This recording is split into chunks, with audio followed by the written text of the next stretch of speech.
Good evening, I'm Laura Coast. The breaking news tonight, another shooting involving federal law enforcement, again in Minneapolis, triggering a chaotic scene in a neighborhood in the north of the city. The Department of Homeland Security put out a statement a short time ago, and it says that federal officers were conducting a targeted traffic stop of a, quote, illegal alien who then fled. The officer caught up with him, and a struggle broke out. DHS says two other people came from a nearby apartment and attacked the agent with a snow shovel and broom handle. The statement says the officer then fired what they're calling defensive shots and hit the initial subject in the leg. The end of the post accuses Minnesota Governor Tim Walz and Minneapolis Mayor Jacob Frey of encouraging what they're calling organized resistance to ICE. Just a few moments, the mayor and police chief will be holding a news conference to address what has happened, and we will bring it to you live right here on CNN. I want to go right to the ground right now. CNN's Whitney Wild is there reporting on this latest shooting. Whitney, we've seen a heavy police presence. I hear the honking. I hear the community out and about. Where are you right now, and what's happening? We are right here at 23rd and Lyndale, and there is a chaotic scene at the moment because federal law enforcement basically has two spots that they're trying to control. One is straight up the block from us this way, another is to my side, and it's to my side where we believe that this shooting happened. And according to the Department of Homeland Security, the shooting happened. The incident happened at 6:50 Central Time when law enforcement was trying to target a specific person, and when they went after that person jumped in the car, tried to drive off, crashed. Then, according to the Department of Homeland Security, jumped out of the vehicle, and then it was around that time that people began to see what happened, and then other people began to attack law enforcement as they were trying to detain that suspect. And in the course of that, the immigration officer was hit, according to the Department of Homeland Security, with either a broom or a shovel. DHS says that ICE officer shot what they are saying are defensive shots. The suspect was shot and is in the hospital, as is that ICE officer. Two other people were taken into custody. What we are seeing right now is these confrontations between protesters and law enforcement. And one earlier tonight, they were trying to back up protesters with multiple tear gas and flashbangs.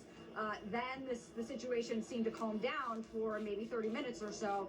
But now what we're seeing is law enforcement coming back toward us. And what happened minutes ago, the reason that this is so chaotic right now, is it looked like someone maybe threw what we thought was a tear gas canister from the other law enforcement locations. We saw sparks in the sky, and then we saw law enforcement rush because it sounded like someone said, "That's a firecracker." And so law enforcement then ran out and came around this corner where we are right now. And what you're going to see, if we'll turn the camera here, is you'll see more of these federal agents walking back here. So can you guys see that? So I'll step out of the frame so you guys can see, because they're going to walk right by us here. We're watching what appears to be ICE agents approaching towards where our camera is. There seem to be armed. We have somebody in custody right now. I heard her saying, "I wasn't showing nothing, it wasn't me."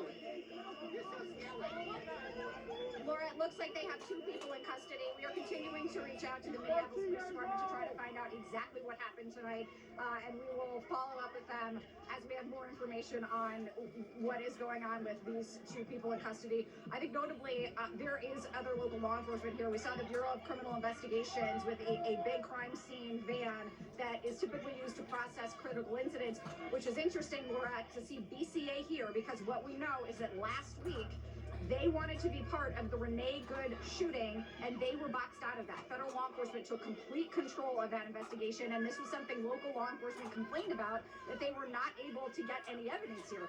Now we know that the DA is on scene, and so we may see a different relationship between federal law enforcement and local law enforcement as this investigation unfolds here. But I thought that was an interesting thing to see, given the past contentious feelings here that BCA was not able to engage in the Renee Good shooting. Laura. It's been 1 week to the day since Renee Good was, oh, I hear something. Was that a shot? What am I hearing, Whitney? It's okay. We're far enough away from it. It's okay. What am I hearing? I'm sorry. I jumped because it's close. It looks like more flashbangs and maybe more tear gas. We've seen lots of that tonight, but we're not close enough to it right now to see. The other complicating factor here, Laura, is the sidewalks are just caked in ice. In some places, it's inches thick, so you have this already treacherous situation here in Minneapolis. Plus, it's dark. Plus, you have the flashbangs. Plus, you have the tear gas. So it's creating quite a chaotic scene here.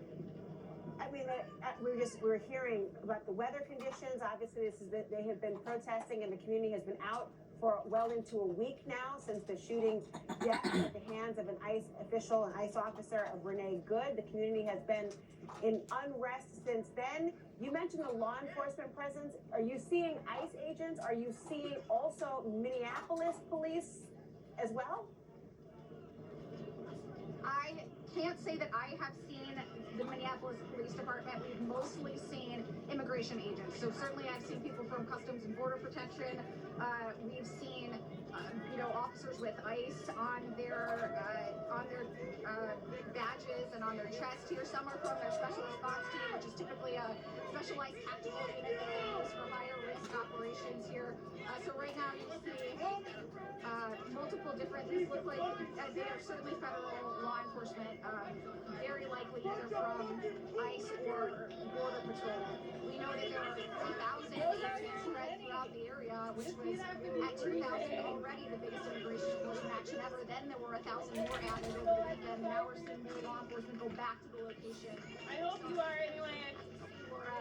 Sometimes you'll see SRT on their on the side of their badge. Again, that's the special response team, which is a tactical unit. So you saw right there, SRT, Customs and Border Protection. That's a good example of that, Laura. Whitney, get to a safe location. We're going to keep talking to you tonight. I'm seeing this huge presence. I'm hearing the shouts from the crowd as well. And of course, their uniform includes a kind of a gas mask, it seems, obviously, so they can be unaffected by whatever they are throwing out, as we're hearing the loud shouts coming from the community as well. They continue to come back and approach our own Whitney Wild, who's on the ground. Stay with us. I want to bring in the former Minneapolis Police Chief, Madaria Arredondo, also Darius Reeves. He was a field office director for ICE, served in the agency for 2 decades before retiring just last spring. First of all, Chief,